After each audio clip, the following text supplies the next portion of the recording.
Corona से युद्ध में ऐसा लग रहा है मानो जैसे आप और हम पस्त हो गए हैं और परास्त हो रहे हैं। इंतजाम हमारे अधूरे हैं, परिणाम नाकामी की तरफ बढ़ते दिख रहे हैं। नए केसेस का आंकड़ा हर रोज बढ़ रहा है। पिछले 24 घंटों में 3.5 लाख को पार कर गया है कोरोना पॉजिटिव का आंकड़ा। देश भर से हृदय विदारक तस्वीरें सामने आ रही हैं। प्रश्न ये कि त्रासदी का ये सिलसिला और तबाही कब तक? तस्वीर नंबर 1, बेदम होता पति, सांस देती पत्नी। तस्वीर नंबर 2, कार पर अर्थी, सिस्टम का अंतिम संस्कार। तस्वीर नंबर 3, सांस का संग्राम, ऑक्सीजन का आपातकाल।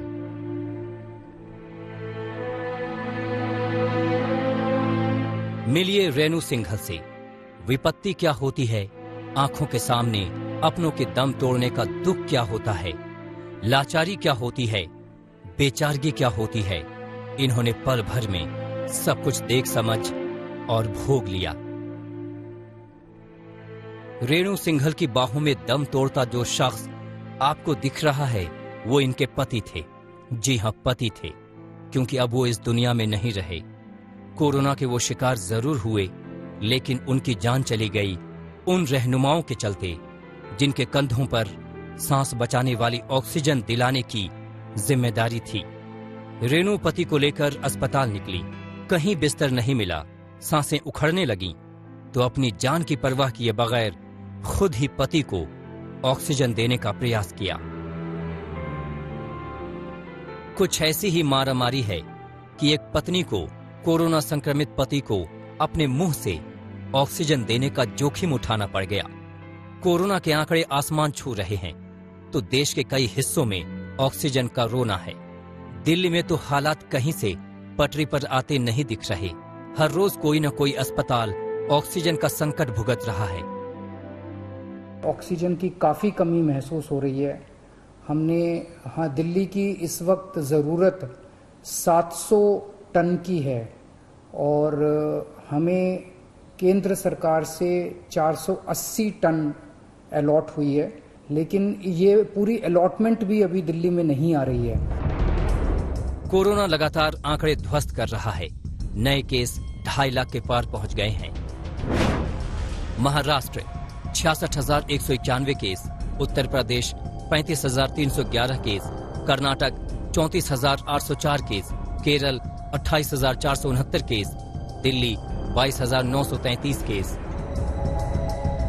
कोरोना के आगे तमाम पाबंदियां नाकाफी साबित हो रहे हैं, लेकिन सच ये भी है कि हमने तैयारियां की ही कब। जब संभलने का मौका था तो असावधान बने रहे। जब मुसीबत सर पर आ गई तो मोर्चाबंदी करने लगे। हुक्मरानों ने हिंदुस्तान को हरा दिया। मौत अब आंकड़े बनकर रह गई। आज तक ब्यूरो। अगर हम दिल्ली की बात करें तो कोरोना ने मौत के सारे रिकॉर्ड दिल्ली में तोड़ दिए हैं। बीते 24 घंटों में 350 मरीजों ने दम दिल्ली में तोड़ दिया। ऑक्सीजन को लेकर कमी है और ये जद्दोजहद अभी भी चल रही है। आज रात तक 70 टन ऑक्सीजन दिल्ली पहुंच रही है, लेकिन तमाम इंतजाम न केवल नाकाफी सिद्ध हुए हैं बल्कि उनकी लेट लतीफी टूटती सांसों के लिए भी जिम्मेदार है।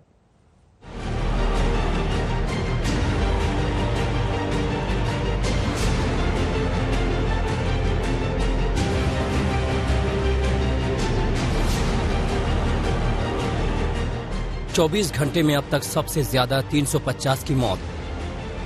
ऑक्सीजन के लिए अस्पतालों में भर्ती मरीजों की अब तक अटकी सांसें। अब कुछ बड़े अस्पतालों में बेड भी नहीं। कोरोना की सबसे ज्यादा खतरनाक और जानलेवा लहर से लड़ती दिल्ली के हालात कुछ ऐसे ही हैं। अस्पतालों में बेड नहीं है। आप देख सकते हैं यहाँ आरएमएल हॉस्पिटल के बाहर भी जो बोर्ड लगा है उसमें साफ साफ लिखा है कि ऑक्सीजन बेड, आईसीयू बेड कोई भी अवेलेबल नहीं है। दिल्ली के ज्यादातर अस्पतालों में यही हाल है। हालांकि जो सरदार पटेल कोविड फैसिलिटी है वो आज से शुरू होने वाली है, लेकिन क्योंकि कोरोना वायरस संक्रमण लगातार फैलता चला जा रहा है, लोग बढ़ते चले जा रहे हैं, पेशेंट बढ़ते चले जा रहे हैं, दिल्ली के हालात अभी काबू में नहीं आए हैं। अस्पतालों में जहां ऑक्सीजन की कमी को लेकर हालात गंभीर हैं, तो वहीं मरीजों को लेकर आने वाले एम्बुलेंस भी ऑक्सीजन के बगैर खड़े हैं। नारायणा में एम्बुलेंस की लाइन लगी है। उन्हें ऑक्सीजन देने के बाद ही दूसरे लोगों को ऑक्सीजन सिलेंडर मिलेंगे। आप यहाँ देख सकते हैं नारायणा के इस प्लांट के बाहर, जो कि ऑक्सीजन डिस्ट्रीब्यूशन प्लांट है, कितने 100 लोगों की लाइन यहाँ लंबी कतार खड़ी हुई है। कुछ बड़े सिलेंडर लिए हुए, कुछ छोटे सिलेंडर लिए हुए, और दूसरी तरफ आप देख सकते हैं एम्बुलेंसेज की लाइन है। ऑक्सीजन मिल नहीं रहा है। देखो हमारे पास एक मिला था कल, एक ही सिलेंडर है, तो लाइन लगा के मिला था एक हमें, वो खत्म हो गया हमारा। अब इसलिए वो कर रहे, हमारे पास ऑक्सीजन है नहीं। तो सिलेंडर भरवाने में कितनी देर लग रही है आप लोगों को? 2-2 घंटे लग जाते हैं, 1-1 घंटा लग जाता है, 1.5 घंटे लाइन लगा के मिलता है ना। ये ऑक्सीजन मिल ही नहीं रहा मैडम जी। कम से कम बस 6-7 सिलेंडर खाली है, 8-7 गाड़ी है ना खाली सारा। कितनी गाड़ी है? 6 गाड़ी है हमारे पास में, मगर सारी ऑक्सीजन ही नहीं मिला तो सब खड़ी हुई है। कहाँ से भरवाते हैं? ये नारायणा प्लांट है इसका, वहाँ से भराते, वहाँ भी लाइन लगी रहती है, नंबर ही नहीं आता। कुल मिलाकर दिल्ली में ऑक्सीजन को लेकर अब तक हालात ऐसे नहीं कि अस्पतालों में भर्ती मरीज और बाहर उनके घर वाले चैन की सांस ले सकें। सर गंगाराम अस्पताल की बात करें, जहां ऑक्सीजन की किल्लत से कई मरीजों ने दम तोड़ दिया था, वहां आज सुबह 4 टन ऑक्सीजन पहुंची, लेकिन ये ऑक्सीजन 8 घंटे ही चलेगी। शाम तक उसे फिर से ऑक्सीजन की जरूरत पड़ेगी। पिछले कुछ दिनों से दिल्ली के तमाम अस्पताल ऑक्सीजन की कमी से मरीजों की जान खतरे में पड़े होने के संदेश दे चुके हैं। दिल्ली में जारी ऑक्सीजन की कमी को पूरा करने के लिए छत्तीसगढ़ के रायगढ़ से जिंदल स्टील प्लांट से 70 टन जीवन रक्षक ऑक्सीजन लेकर ऑक्सीजन एक्सप्रेस रवाना हुई। 4 टैंकर लेकर ये ट्रेन आज रात दिल्ली पहुंचेगी। रेलवे ने दिल्ली सरकार को बता दिया है कि अस्पतालों तक ऑक्सीजन पहुंचने के लिए वो रोड टैंकरों को तैयार रखें। जहां तक हॉस्पिटल्स का सवाल है, वहां पर भी इसी तरह से ऑक्सीजन का बेसब्री से इंतजार है। हालांकि केंद्र सरकार ने कहा है कि आज रात तक 70 टन ऑक्सीजन रेल के द्वारा दिल्ली पहुंचेगी, लेकिन अभी दिल्ली में हालात थोड़े गड़बड़ाए हुए ही हैं। लखनऊ रेलवे स्टेशन से आई ये तस्वीर दिल्ली की उम्मीद बढ़ा रही है। बोकारो से ये ऑक्सीजन एक्सप्रेस लखनऊ के लिए ऑक्सीजन लेकर पहुंची है। दिल्ली में ऐसे ही ऑक्सीजन एक्सप्रेस का इंतजार है। वहीं दिल्ली के अस्पतालों में बेड की कमी का जहां तक सवाल है, तो छतरपुर में आज से 500 ऑक्सीजन बेड वाला Sardar Patel Covid care centre शुरू हो रहा है। यहां जिला निगरानी अधिकारियों की मंजूरी के बाद ही बेड मिल पाएगा। छतरपुर के राधा स्वामी सत्संग निवास में सरदार पटेल कोविड सेंटर में इसका उद्घाटन हो गया है, लेकिन सिर्फ उन्हीं लोगों को अंदर बुलाया जा रहा है जिनकी डिस्ट्रिक्ट हेल्थ ऑफिसर ने सिफारिश की है। लेकिन लोग जान बचाने और एक एक सांस की उम्मीद में यहाँ पहुँच गए हैं। सुबह से लंबी कतारें लगी हैं, जिसमें एम्बुलेंसेज हैं, प्राइवेट गाड़ियां हैं, टैक्सियां हैं, जिसमें भर भर कर लोग यहाँ पहुँचे हैं ताकि वो किसी तरह अपने आप को बचा सकें। इस बीच केंद्र सरकार ने मेडिकल ऑक्सीजन की कमी को पूरा करने के लिए फैसला किया है कि लिक्विड ऑक्सीजन का इस्तेमाल सिर्फ और सिर्फ इलाज के लिए किया जाएगा। किसी भी सूरत में इसका इस्तेमाल उद्योगों में या किसी दूसरे काम में नहीं किया जाएगा। वहीं लिक्विड ऑक्सीजन का उत्पादन करने वालों से कहा गया है कि वो अपना उत्पादन अधिकतम संभव सीमा तक बढ़ाएं। कमलजीत संधू के साथ अनिशा माथुर, दिल्ली आज तक।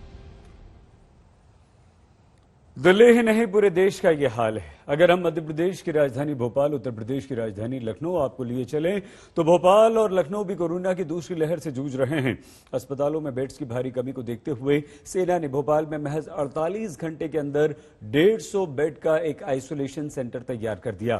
तो लखनऊ में डीआरडीओ ने कोरोना पीड़ितों के लिए 500 बिस्तर वाले अस्पताल का इंतजाम कर दिया। यहां का ऑक्सीजन प्लांट चालू हो चुका है, जल्द अस्पताल भी शुरू हो जाएगा। और आइसोलेशन वार्ड एक तरीके से बनाया गया है मध्य प्रदेश की राजधानी भोपाल में भारतीय सेना की तरफ से। 3EME सेंटर में इस वक्त हम मौजूद हैं और आपको एक तस्वीर हम दिखाते हैं एक्सक्लूसिव आज तक पर कि कैसे अब सेना यहां पर कोरोना के जो मरीज होंगे उन्हें आइसोलेट करके रखेगी, और ना केवल हल्के सिम्टम वाले बल्कि जो गंभीर रूप से कोरोना से जो पीड़ित होंगे, जिन्हें ऑक्सीजन की जरूरत होगी, उन्हें भी यहां रखा जाएगा। कुल 150 बिस्तरों का वार्ड तैयार किया है सेना ने, और महज 48 घंटे के छोटे से पीरियड में ये सेना ने एक पूरा आइसोलेशन वार्ड खड़ा कर दिया। कोरोना मरीजों को इस वक्त अगर सबसे ज्यादा किसी चीज की दिक्कत हो रही है तो वो है ऑक्सीजन वाला बेड।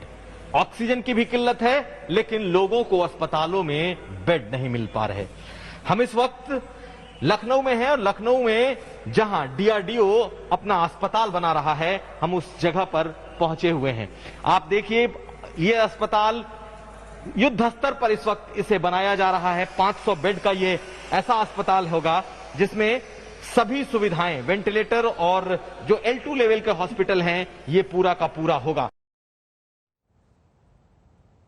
ये वैकल्पिक व्यवस्थाएं बहुत ज्यादा राहत देती हैं और अच्छी बात है। अब देश इस तरफ भी आगे बढ़ रहा है कोरोना मरीजों को बचाने के लिए।